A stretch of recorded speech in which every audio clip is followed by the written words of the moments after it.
100% مقدمات میرٹ پہ بنتے ہیں، اور نہ ہی جب یہ مقدمات اس انداز سے ختم ہوتے ہیں. میں آج کے اس پہ براہ راست میں نہیں کہہ سکتا، لیکن جب بھی یہ مقدمات ختم ہوتے ہیں تو ان کا بھی سیاسی پس منظر ہوتا ہے. اس کو ہم اپنی زبان میں NRO کہتے ہیں، اور یہاں پہ NRO پاکستان کی تاریخ کا اور پاکستان کے قانون کا ایک جزو لانفک بن گیا ہے کہ بالکل ایک اسینشیل پارٹ ہو گیا ہے.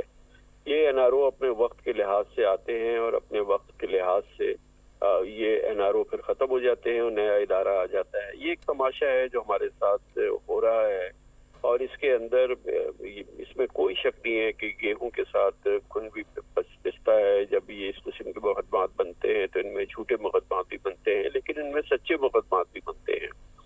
تو اب ان تمام مقدمات میں اب آج کی یہ ڈیولپمنٹ ہے، ایون فیلڈ کیس ہے، اور یہ بہرحال اس کا ایک پس منظر تھا. یہ پیناما پیپرز آئے تھے، پوری دنیا میں اس کی تشہیر ہوئی تھی. ان پیناما پیپرز کے پس منظر میں اس کی جو پراپرٹی تھی، یہ جو ایون فیلڈ کی پراپرٹی ہے نواز شریف صاحب کی اور ان کی فیملی کی، وہ سامنے آئی تھی. اور اس کے تمام پھر منی ٹریل اور یہ تمام چیزیں جو تھیں وہ گورنمنٹ آف پاکستان جو تھی وہ اس نے کیسز شروع کیے تھے اس وقت کی گورنمنٹ نے، جو کہ اس وقت تو بہرحال وہ نواز شریف صاحب کی اپنی گورنمنٹ تھی. اسی کے دوران پھر یہ معاملات شروع ہوئے تھے، اور پھر یہ تمام کیسز بھی بنے تھے، اور سپریم کورٹ آف پاکستان نے اس کے پھر اس پاناما پیپرز کے حوالے سے اپنی ہیئرنگ کی تھی. پھر سپریم کورٹ کے حکم پہ اس کی ایک JIT بنی تھی. پھر سپریم کورٹ کے حکم پر ہی اس کی تمام تحقیقات ہوئی تھی. یہ معاملات نیب میں گئے تھے. پھر نیب نے اس کا مقدمہ نیب کی عدالت میں بھیجا تھا، جہاں پر ان کو اس کی سزا ہوئی تھی.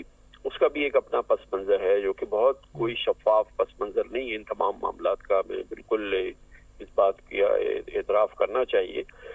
لیکن یہ کہ اب جس انداز سے یہ تمام مقدمات ختم ہو رہے ہیں اور ایک پلک جھپکتے یہ مقدمات ختم ہو رہے ہیں، اس کا بھی اپنا ایک پس منظر ہے. وہ ہم دیکھ رہے ہیں، ہمارے سامنے یہ تمام صورتحال ہے جس طریقے سے یہ چیزیں انفولڈ ہو رہی ہیں.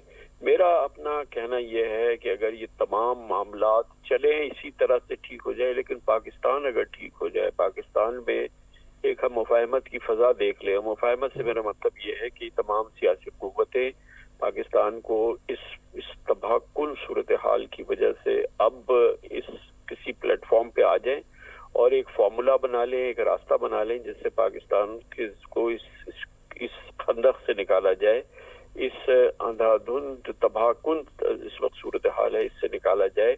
چلے یہ مقدمات بھی ختم کر دیے، سارے کیسز بھی جھوٹے ثابت کر دیے، سب کچھ کر دیا، سب چھوٹ بھی گئے. اس میں اربوں خربوں روپے کے منی لانڈرنگ کے کیسز ہیں جو کہ کسی بھی صورت میں ہم نہیں کہہ سکتے کہ وہ جھوٹے کیسز ہیں یا غلط کیسز ہیں.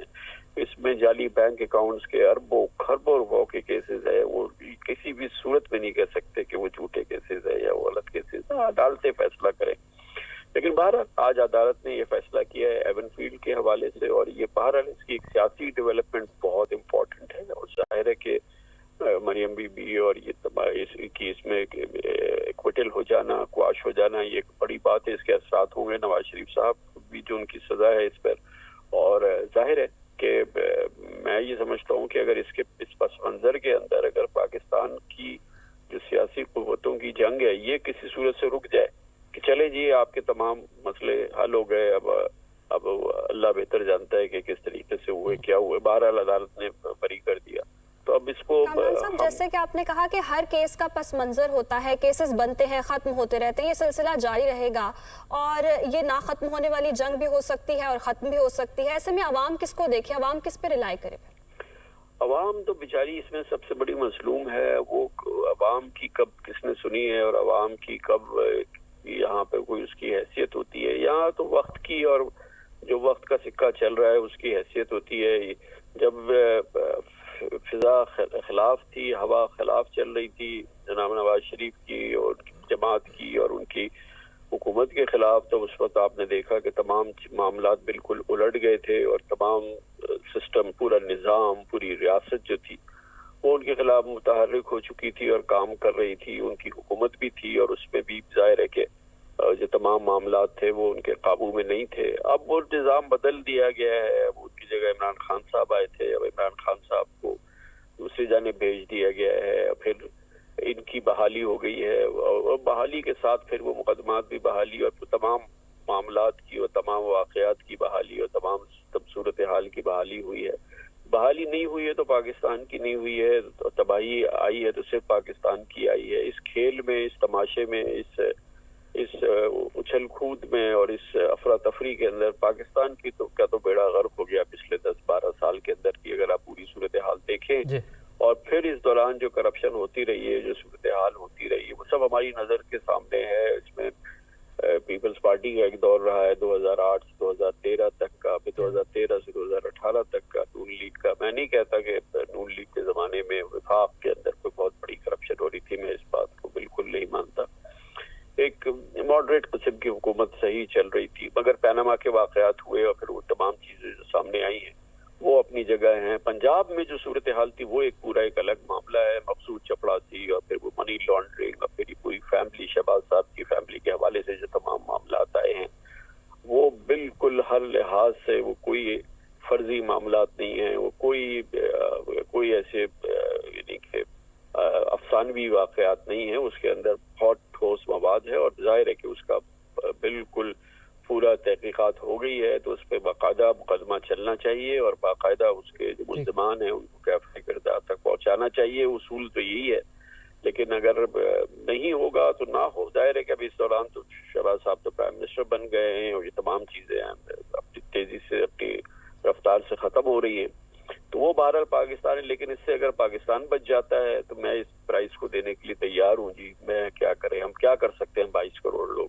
اگر اس سے اگر پاکستان بچ جاتا ہے ان لوگوں کو بری کر کے, ان لوگوں کے مقدمات ختم کر کے, ان سب کو ختم کر کے, تو ٹھیک ہے جی, ہم اپنے پاکستان کو بچا لیتے ہیں. کیا کرتے ہیں ابھی اس میں ہماری ویسے بھی کوئی چوائس تو نہیں ہے.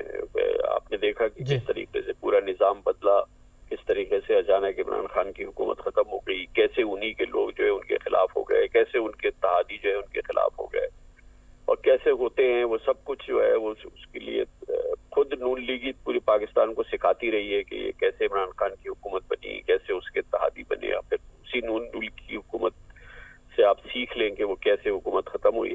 تو یہ اب چلیں, اگر اس کے عوض پاکستان بچ جاتا ہے اور پاکستان کے لیے کوئی بہتر راستہ نکل آتا ہے, ہم آگے بڑھنے کی بات کرتے ہیں, ہم ایک نئے پاکستان کو لے کے آگے بڑھتے ہیں, ہم الیکشن کرا لیتے ہیں, ہم ایک صاف شفاف الیکشن کرا لیتے ہیں, ہم ایک مضبوط حکومت بنا لیتے ہیں, ہم ایک پاکستانیوں کو حق دے دیتے ہیں کہ وہ اپنی رائے کا اظہار کریں, اور پھر پاکستان اس معاشی خندق سے, اس معاشی تباہ حالی سے کسی صورت سے نکل آئے. کیونکہ دیکھیے اب ہم یہ اس وقت ہمیں مریم نواز کو اور نواز شریف کو اور آصف زرداری کو اور عمران خان کو بچانا نہیں ہے, ہم نے پاکستان کو بچانا ہے. ہم نے یہ اس وقت ہماری جنگ جو ہے اپنے پاکستان کو بچانے کی جنگ ہے. اب ان سیاستدانوں کو اب ان کی میرٹ اور ان کی کرپشن کی میرٹ اور ان کے مقدمات, ان کو سزائیں خاک ہو جائیں گے ہم ان کو خبر ہونے تک, اور یہ نہیں ہوں گی سزائیں اور نہیں یہ تمام چیزیں لاجیکل اینڈ تک پہنچیں گی. یہ ختم ہو گئی, یہ سچ اور جھوٹ کی لڑائی اسی طرح سے چلتی رہے گی, اور اس دوران ہمارا ملک دھستا چلا جائے گا. آپ کی نظروں کے سامنے یہ 10 سال کے اندر جو ہے یہ ہمارا روپیہ جو ہے وہ 90 روپے سے 240 روپے کا ہو گیا ہے. ہمارے یہاں لوگوں کی رہائش, ان کی روزمرہ کی زندگی, ان کی روزمرہ کے حالات وہ تباہ ہو گئے ہیں. ہم بالکل ایک بربادی کے آخری کنارے پہ کھڑے نظر آتے ہیں. ہمارے پڑوسی ہم سے 100 گنا آگے نکل گئے ہیں. ہم اسی کشمکش میں مبتلا ہیں کہ ہم کس کو سزا دلائے. وہ بھی اس میں ڈرامے کرتے ہیں, ہم تماشے کرتے ہیں, ہم کیسز بناتے ہیں, پھر ان کیسز کا ڈرامہ ہوتا ہے, پھر وہ چلتے ہیں اور اس کے بعد پھر وہ ہوا میں ریزہ ہو جاتے ہیں. آج آپ نے دیکھا یہ تمام چیزیں جو ہیں یہ ہو رہی ہیں. لیکن اگر اس کے عوض پاکستان بچ جائے, چلے یہ بھی ہو جائے, مگر پاکستان تو بچ جائے اور یہ تمام سیاسی قوتیں جو ہیں وہ اکٹھا ہو کے ایک فیصلہ تو کر لیں گے پاکستان کو ہمیں بچانا ہے, اور اس کے لیے کسی ایک صحیح راستے پر آ جائیں, تو چلے یہ پرائس ہم پے کر دیں گے, کیا کریں. بالکل ہمیں پاکستان کو بچانا ہے۔ کامران صاحب، سینئر صحافی تجزیہ کار سلمان غنی صاحب اور مجیب الرحمان شامی صاحب نے بھی ہمیں جوائن کیا ہے۔ شامی صاحب، سب سے پہلے آپ کی جانب بڑھتے ہیں۔ سر، ابھی کامران خان صاحب بھی یہی گفتگو کر رہے ہیں کہ عوام ابھی کہیں نہیں ہے، ہمیں ملک کو بچانا ہے، پاکستان کو بچانا ہے اور عوام کا خیال کرنا ہے۔ سر، اس پر کمنٹ کر دیجیے گا، اور ساتھ ہی ساتھ جو شریف فیملی کے لیے ایک بڑی خبر آئی ہے، مریم نواز اور کیپٹن صفدر کے لیے، اور ان کی جو سزائیں ہیں اب وہ ختم ہو چکی ہیں۔ اب اس کے بعد آپ مستقبل میں آگے اکثر کیا ہوتا دیکھ رہے ہیں؟ کیا نواز شریف کی واپسی کے لیے یہ کتنا فائدہ مند ثابت ہوگی پی ایم ایل این کے لیے، اور مزید اس میں کیا آپ دیکھ رہے ہیں؟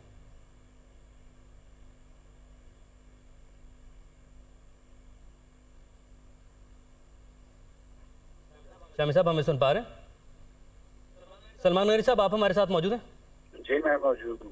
جی سر، یہی سوال لے کر آپ کی جانب بڑھتے ہیں، اور ابھی کامران خان صاحب بھی عوام کی بات کر رہے ہیں، عوام کی ہی انہوں نے کہا کہ پاکستان اور اب ہمیں عوام کا سوچنا ہے اور آگے بڑھنا ہے، ہم صاحب ممالک بہت آگے جا چکے ہیں۔ سر، اس پر کمنٹ، اور ساتھ ہی ساتھ جو پی ایم ایل این کے لیے آج ایک بڑی خبر سامنے آئی ہے، اس پر سر آپ کا کمنٹ، نواز شریف کی واپسی کے حوالے سے بھی کمنٹ کر دیجیے گا۔ دیکھیں، کامران خان صاحب نے بڑے سنجیدہ قسم کے سوالات اٹھائے ہیں ہمارے سسٹم کے حوالے سے، خاص طور پہ پاکستان میں جاری عدل و انصاف کے عمل کے حوالے سے، اور یہ بات درست ہے کہ یہ سارے کیسز ایک خاص پس منظر میں بنائے گئے تھے، اور پاکستان کے میڈیا کو، پاکستان کے تمام طبقات کو یہ بات معلوم تھی کہ اس وقت زد میں نواز شریف صاحب آئے۔ یہ سارا سلسلہ پاناما لیک سے شروع ہوا، اور پاناما لیکس میں تقریباً 450 لوگ تھے جن پہ آف شور کمپنیز بنانے کا الزام تھا۔ براہ راست اس میں نواز شریف صاحب کا نام نہیں تھا، لیکن بعد میں ان کے معاملات جس طرح کھنگالے گئے، پھر یہ معاملہ احتساب کورٹ سے ہوتا ہوا پاکستان کی سپریم کورٹ تک پہنچا۔ دیکھیں، بات یہ کہ یہ جو جزا اور سزا کا عمل ہے یہ معاشروں کے لیے ناگزیر ہوتا ہے، اور اگر جزا اور سزا کا عمل سیاسی مفادات کے ساتھ مشروط ہو تو وہ معاشرے کے اندر استحکام پیدا کرنے کی بجائے انتشار پیدا کرتا ہے۔ اور میں بڑا یکسو ہوں یہ بات کہتا ہوا کہ یہ پاناما لیک سے شروع ہونے والے عمل کا کسی کو سیاسی فائدہ یا نقصان ہوا ہوگا، لیکن اصل میں اس کا نقصان پاکستان کو ہوا ہے، پاکستان کی معیشت کو ہوا ہے، پاکستان کی معاشرت کو ہوا ہے، اس لیے کہ سیاسی عمل کے نتیجے میں پاکستان کے اندر استحکام نہیں آیا، اور جب سیاسی استحکام نہیں آتا تو پھر سیاسی اقتصادی استحکام جو ہوتا ہے وہ سیاسی استحکام کے ساتھ منسلک ہوتا ہے۔ بدقسمتی یہ ہے کہ پاکستان کے اندر ایک الیکٹڈ حکومت وجود میں آئی، اور وہ بھی اپنے مقاصد پہ ناکام رہی، وہ بھی عوام کو ریلیف مہیا نہ کر سکی، وہ بھی پاکستان کے اندر